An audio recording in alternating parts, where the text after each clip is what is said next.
नमस्कार, देवभूमि चैनल में आपका स्वागत है। आज के इस वीडियो में हम बात करेंगे मोक्षदा एकादशी के पारण की। मोक्षदा एकादशी का व्रत कुछ लोगों ने 22 दिसंबर को रखा था, उन्होंने पारण 23 दिसंबर को किया होगा। जिन्होंने 23 दिसंबर को व्रत रखा है वो पारण करेंगे 24 दिसंबर को।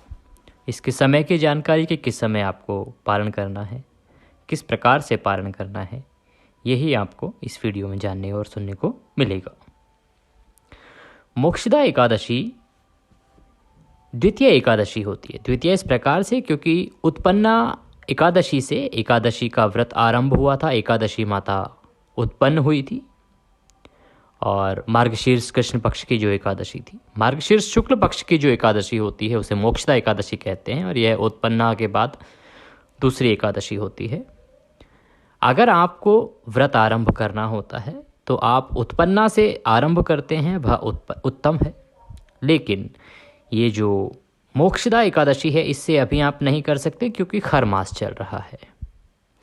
कभी भी आप व्रत उठाना चाहते हैं, अगर आप व्रत नहीं करते हैं एकादशी का, तो उसके लिए यह देखना ज़रूरी है कि वो एकादशी शुक्ल पक्ष की एकादशी हो। कृष्ण पक्ष की एकादशी से हम नहीं उठाते हैं, शुक्ल पक्ष की जो एकादशी होती है उससे हम व्रत आरंभ करते हैं। और अभी क्योंकि खरमास चल रहा है इसीलिए इस एकादशी से आप व्रत करना आरंभ नहीं कर सकते। अगर आपको शुरू करना है, उठाना है, तो इसके लिए आप खरमास के समाप्त होने का इंतज़ार करें।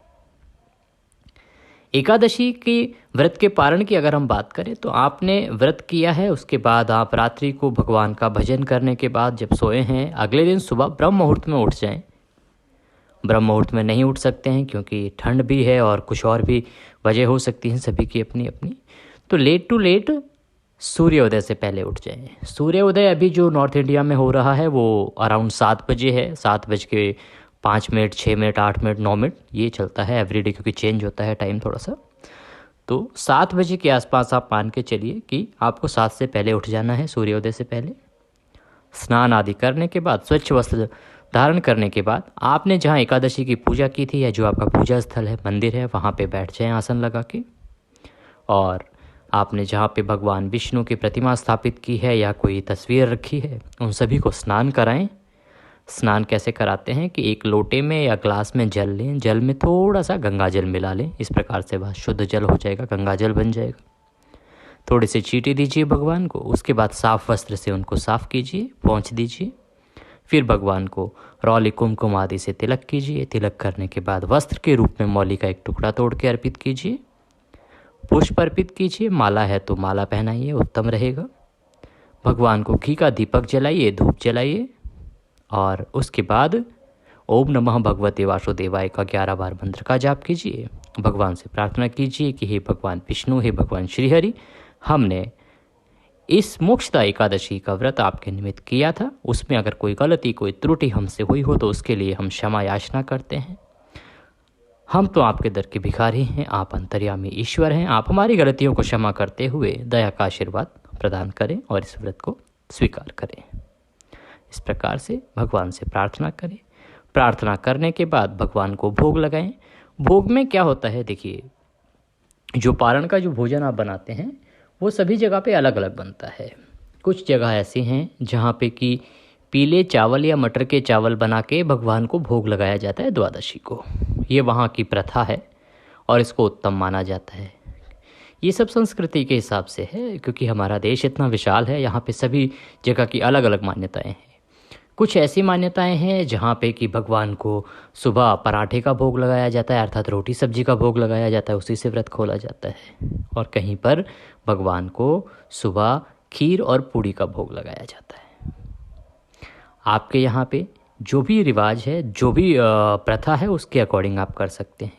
द्वादशी को चावल खाने में कोई परहेज नहीं है, कोई ऐतराज नहीं है, कुछ गलत नहीं है, आप खा सकते हैं। तो भगवान को भोग लगाएं और जो भगवान को भोग लगाया है उसी में से आप भी प्रसाद ग्रहण करें। प्रसाद कैसे, देखिए, सबसे पहले प्रसाद बांटिए। आपके जो बंधु बांधव हैं, पारिवारिक जन हैं, उनको प्रसाद बांटिए। उसके बाद आसन लगा के बैठिए और प्रसाद, पहले जो आपने भोग लगाया है उसमें से प्रसाद ग्रहण कीजिए और अपना जो भी भोजन आपको करना है उसको ग्रहण करना आरंभ कीजिए। बात करते हैं कि इसके नियम क्या हैं, कि नियम का हमें ध्यान रखना चाहिए। देखिए, इसका नियम है कि आप जो भोजन बना रहे हैं वो बहुत ही शुद्ध और सात्विक होना चाहिए। उसमें लहसुन प्याज का इस्तेमाल आपको नहीं करना है, प्रयोग नहीं करना है। जिस प्रकार से एकादशी को हमने मना किया है, उसी प्रकार से पारण के भोजन में भी आपको लहसुन प्याज जैसी चीज़ों से बचना है।